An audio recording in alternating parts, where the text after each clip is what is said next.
Hello, I'm Mark Mazzaferro, and it's time for another episode of What's the Plan?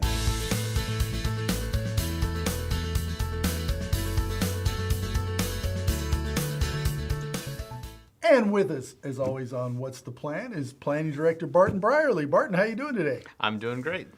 Good. I'm glad to hear it, Barton. You know, it's good you're doing great because we have a lot of stuff to go over today, don't we? Yeah, we do. Lots been happening in the city, and we're going to talk about some of that today. Yeah. Okay, so let's just jump right into it with Roberts Ranch. It's kind of a new, I don't want to say it's a new development, but it's a development that's starting to get some traction. Why don't you tell us what that is and what's going on out there? Okay, so Roberts Ranch is a project that is on Leisureton Road, just north of Alamo Road. Mm-hmm. So it's that farm field there. And that was an area that was included in our recently adopted general plan. And so there's a project proposed on that particular project, piece of property. It would be a residential development with 785 homes. And a lot of interesting features in this particular project that the developers proposed in there. For example, they're proposing 5 stroller parks. These are small parks where you could take your kid to just play in the park for a few minutes. And So a neighborhood park versus a stroller park, any difference? Or yeah, stroller park's a lot smaller. This isn't okay. the kind of place where you're going to go play softball or this soccer game. This is really just for the local neighborhood to take your kids to enjoy a time out, get them out of the house, and ride your trike around a little bit. Gotcha. Okay. And they've got these 5 stroller parks, and they actually are linked by a trail so that people in the development can walk from park to park if they want to take a big long walk or a short walk. So that's a nice feature, and each one has a different theme. Like there's a hummingbird theme. They're going to design one to attract hummingbirds, and that's a nice feature. Mm-hmm. They're also doing something interesting with the house designs. A lot of developments in the main road, you drive into the development and you see the sound wall through there. Mm-hmm. They didn't want to do that on this project. They're actually facing the houses on the main road towards the street.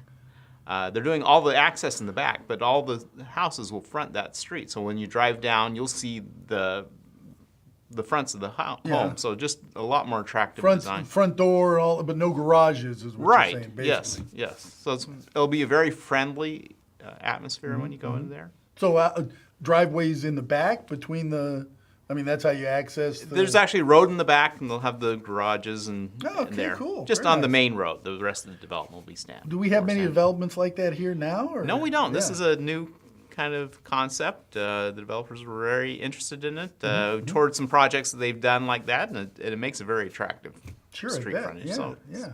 different kind of appearance for it. Okay. There's a roundabout in the middle of this development, and they're proposing a special sculpture. They got a special artist doing a sculpture, and he contacted me the other day. About posing. I just don't want to give away any surprises, but maybe that wasn't the call. Anyway, that's not it. No, something else. My No, bad. I apologize. Yeah, so I won't spoil it too much, but it's a special geometrical design that as you drive around the roundabout, you'll actually the geometric design will change as you see it around. So it's a very cool design. Okay, roundabout, but we're not talking about a roundabout like a traffic calming roundabout, as opposed, like at an intersection. This is more of a decorative feature to it's bring in the middle of together. It's in the middle of an intersection. There's 2 major roads that cross in the middle of the development, and in the middle of those there'll be this. That's where this roundabout. Yes, so traffic will go around. So instead of having a stop sign or a traffic light at the middle of these, it'd probably need to be a traffic light. You do the roundabout, and it's a very efficient way to get cars through the intersection. You don't have a traffic signal there that you have to maintain and stuff like that.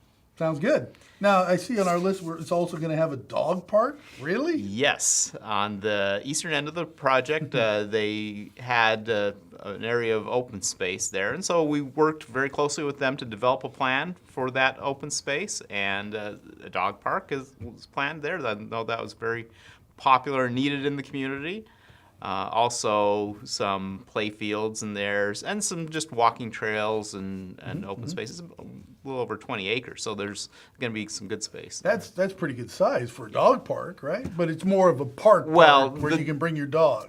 Well, the dog park will be a small portion. Oh, I of see. that. I see. That'll be fenced off. Yeah, just I like got an you. acre will be a dog park. I got you. There's a and 20-acre dog park. no, Wow. no, Nice. not the whole thing. Darn it. Yeah. And then a detention basin / lake. Yeah, Really? the detention basin's already there, Uh-huh. and this open space is right next to the detention basin. So we've been talking to them about ways to incorporate that into the open space, so that because it's filled with water a lot of the year, and so it looks like a lake if you went out there. Call so, it a lake. Yeah. And everybody's happy. Roberts Lake. And are they going to stock it with trout, catfish? No. It's just really a drainage feature, like all the rain we've had this year. It was full. Sure. I bet it was, yeah. It's already there, and it was full, and it was working well to help prevent drainage, and so it's just a way of incorporating that into the development and make it attractive feature. Sure. So it sounds like pretty nice development. Where are we at in the process? Well, the City Council, at their March 28th meeting, they approved the development plan. Okay. So the next step is the property is actually outside the city limits. And so they've got to apply for annexation, and that's approved by the Local Area Formation Committee, or LAFCO. And so they'll be having a hearing on that this summer. And then they can begin doing the engineering construction drawings. The grading and Yeah. So they got a ways to go before they start building models. Yes. okay. It'll probably be next year Next before year? you actually see a lot of construction going on there. Beautiful. Now, and I don't know if this is connected to this or not, but we upgraded our sphere of influence. Yes. What the heck is that, Barton? Okay, a sphere of influence is it's a tool for planning. In California, you have cities that provide sewer water service within their boundaries, but also it allows cities to look out and say, hey, are there other areas that might be serviced in the future that we're planning on growing to, or that might be annexed someday, or we might provide services to those somewhat. And so under California law, you can create a sphere of influence which says, okay, in this sphere of influence, we expect at some point that we'll be extending services, or we expect at some point we'll be annexing it. And that's actually a requirement. If you want to annex land, you have to have it It has to within be in your sphere of influence. Yes, and so Okay. we've got to update our sphere of influence, and as part of that, we have to prove to the Local Agency Formation Commission, LAFCO, that we can serve it, that we have the ability to do it. And so we've done our it's what's called municipal services review, and that's going to LAFCO also for their approval along with the sphere of influence. For Roberts Ranch. Well, just it's in for general. the city in general. But and Roberts Ranch is part of this yes, as well. yes. So I'm a property owner, but I'm not in the city limits. But I know that at some point I want to develop it.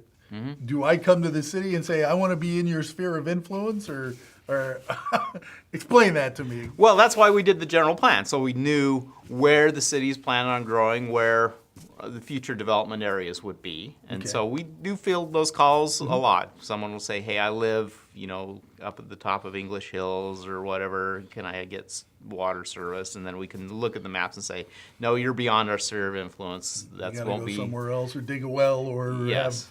have some other septic system or something like that on way out there. Right. I Or got you. you can say, hey, I'm right next to city limits, and is that possible? Which happened with the Roberts Ranch property. That was a property owners who said, okay, I'm going to be, And not I to, want not to be to, annexed to the city. and not to dig too deep into this, but we have the urban growth boundary Yes. and the sphere of influence. Yes. Okay, what's the difference? Well, the urban growth boundary is a basically city-imposed limit on how far we expect the city will grow up through 2028. Okay. And so that we designated to basically say to the community, to everyone in the county, that's as far as the city expects to grow within that time frame. Okay. All And, right. and it relates to the sphere of influence because most of the land inside the urban growth boundaries is going to be in our sphere of influence. Yeah. All right. So along with Roberts Ranch, there's another project kind of going on up on Leisure Town Road, Brighton Landing. Yes. Where are we at in Brighton Landing? Well, if you go down Elmira Road, you probably see house construction starting. There's models up there. I think there's houses sold out there. People starting to live there. So that's the Brighton Landing project. That was approved several years ago, and they're just starting to do the construction and streets and home construction out there. Right. So that's about a 770 unit development out there. And they too will have a neighborhood park. There's one planned in the middle there that they'll be constructing. There's a school site that eventually for a school in there. School site as in a public school or private school or? It's a site for a public school. Oh, okay, good. Actually, it connects to a school site in Roberts Ranch. So it'll be, we're anticipating at this point like a K through 8 development of the whole site. But it's up to the school district what they want to do. But They'll decide based on what they need or what they foresee needing. Yeah, and it'll be a number of years before that site ever gets constructed. So. All right, so while we're on that side of town, let's talk about the agricultural buffer. I mean, have we done something there? We adjusted it, adopted it? What did we do, and why did we do that? Yes, we did just adopt a agricultural buffer ordinance. So we've talked about sphere of influence and how the city, connects to the farmland, and the city is concerned with preserving farmland. It's an important part of Solano County economy. Our history, everything. Yes, and so we want to preserve the agriculture. We want to develop a good city, and at some point those two meet, and that's where the agricultural buffer comes in.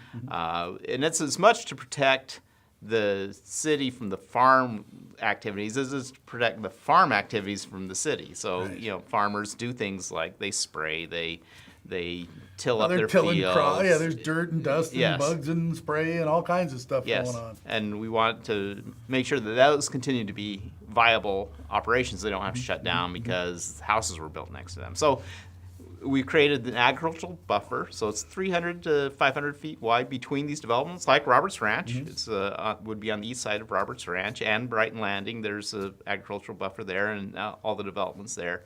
That will be a buffer zone between the city development and the agricultural. And what happens there? Nothing, I guess, huh? Well, that's what the agricultural buffer. Yeah, but first, who owns it? It depends on that. On the particular one on Roberts Ranch, they're going to be dedicating it to the city. Okay. And that's where there'll be passive recreation, like some of those trails you mentioned. Want to go hiking around. Yes. But it's not an improved park. It's just a place to roam, so to speak. Okay. And then that just stays unimproved, basically, that whole stretch, that 300 to 500 foot wide swath from, I guess, north to south along. Yes, it'll be. Oh, okay, all right. Yeah, so we're pretty limited development to try to keep that buffer between the. A lot of it's under or next to the power lines too. So I was going to say that's where the green giants are, right? Yes, so it's actually right next to it. So. Oh, okay, good. And I hate to ask this question, but if somebody came to the council and said, "Hey, I'd like to build something on this agricultural buffer," the answer is unequivocally, you can't do it. Right. Okay, good. Well, I'm glad I asked that. Yes. All right, let's talk about everybody's second favorite topic, other than the weather. The Green Tree Golf Course. Yes. Well, what's happening out there at Green Tree? They came and did a big presentation at the council meeting, and I expected more kind of conversation about it, but it was pretty subdued. A couple people got up, but for the most part, it was, here's our presentation. The council made a couple of comments. That was it. Yes, and that was really just the first time the council really seen anything that they've been proposing. So we weren't expecting or asking for there a was lot no of decision input. to be made. Right, there wasn't at that time. Okay. So basically, the Green Tree Golf Course is closed. They just weren't making money on the course. And the property owner is the Sire family, and they would like to do a development on the property. They'd like to propose that. And they've developed a concept that includes, on the north end, some shops. They'd like to do a grocery store, some different kinds of housing at the north, and then going to the south, doing more residential development, different kinds and densities of residential development. So because that's in our general plan as just being a golf course, they would have to do a general plan amendment.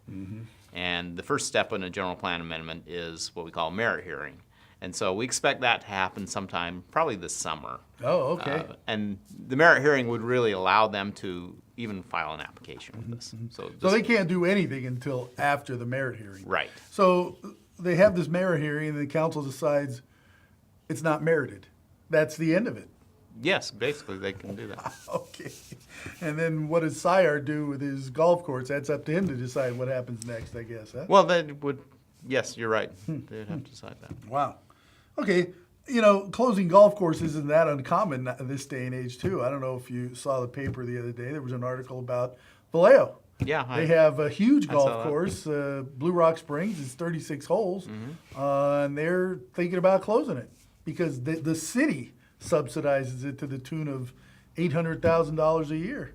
Well, I mean, everybody knows Vallejo's situation. They can't afford to subsidize a golf course when they can't provide a high level of services. So they're in a tough spot. But I guess they could raise rates, but. The whole idea is golf courses are slowly but surely shrinking, and ours is not alone in this case, obviously. Yeah, the Green Tree they weren't making money. No. And they hadn't been making money for years on it. All right, last but not least, McDonald's at Yes. Nut Tree and Alamo. Yes. Is he ready to open?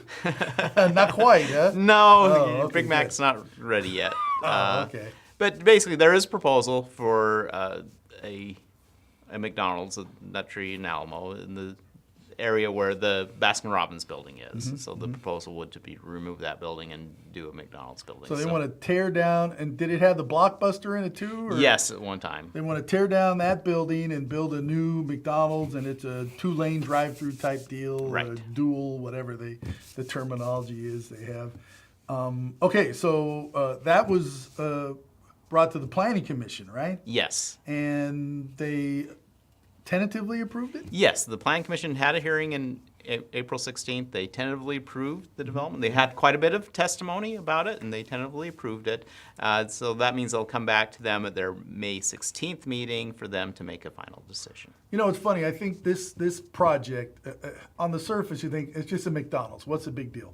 But one thing I hear in my office and in the economic development circles is from residents and from others is why do you allow people to build all these new shopping center type places when we have shopping centers that are empty or have openings? Okay, well here's one that has a building that's for the most part empty, and we're going to bring a business that wants to go to this center, and it's going to, one of the complaints was, well, it's going to generate a lot of traffic and a lot of people.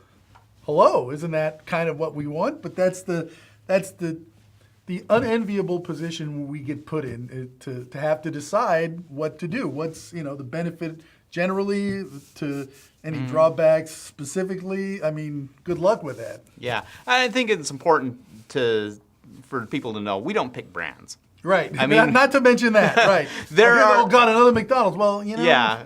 And we know in our office we get calls every day. Why don't we Right. get another X? Everybody wants this kind of restaurant Right. or this kind of store, and we don't pick those brands. Those are private developers. There's private decisions. We like them. Sure.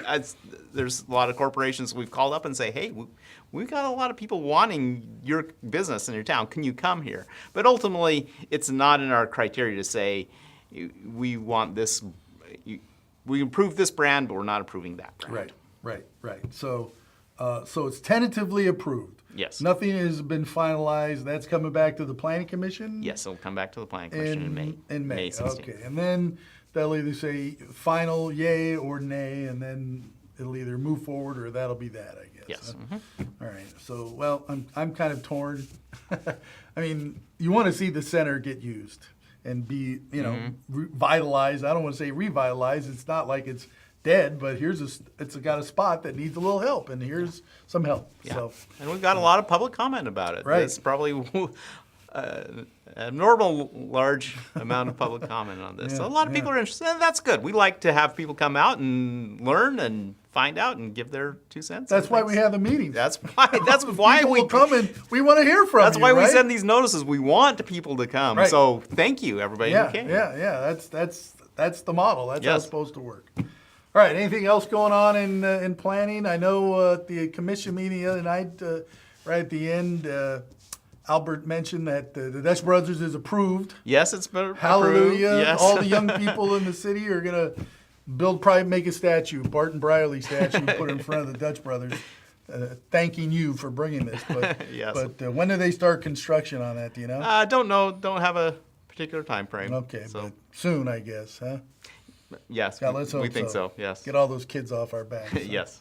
All right, anything else going on? Several little commercial projects and some residential projects. A lot of homes being built, and a lot of things that have been in works for a lot of years keep coming through, and we're keeping very busy. So let's step into the time machine for a minute. From when you started working here to now, how much has it increased? 100%, 200% in terms of activity in your shop? Oh, 400%. Yeah. Because when I came 3 years ago, we were just getting out of the recession, Yeah, and we're things just were kinda pretty slow. lurching forward a little bit. And right now, it's a lot. I mean, something like Roberts Ranch, that's a huge project that we've been working on that for 3 years. A lot of details, and developers, and we got other projects like this coming in. So it's taking a lot of our time. It's really very exciting because it'll really shape the future of the city back then. Yeah, right. And it's good for the town. I mean, and as we said earlier, there are limits. It's not like we're going to sprawl and have Fairfield touch Fairfield, touch Dixon, touch Rio Vista. There are limits to our growth. Right. That's why we have a general plan. That's why we have a sphere of influence. That's why we have a urban growth boundary. That's why we we try to figure out what the community should be before it gets there. But by the same token, too, I think what people need to understand is we have a pretty nice community, and that's why people want to move here and live here. Absolutely. I mean, your home is valuable. Don't you get it? It's good for us that there's that much interest in coming to our city. Yes, yeah, and we get lots of calls from businesses who want to locate here because they see how nice it is. From people who want to be here, and families who want to have their kids here. A lot of people go to the base and serve their time and think, hey. Yeah, I want to stay here. I want to stay here. Yes. I think I can think of one guy in particular, the mayor, who did that. Yes.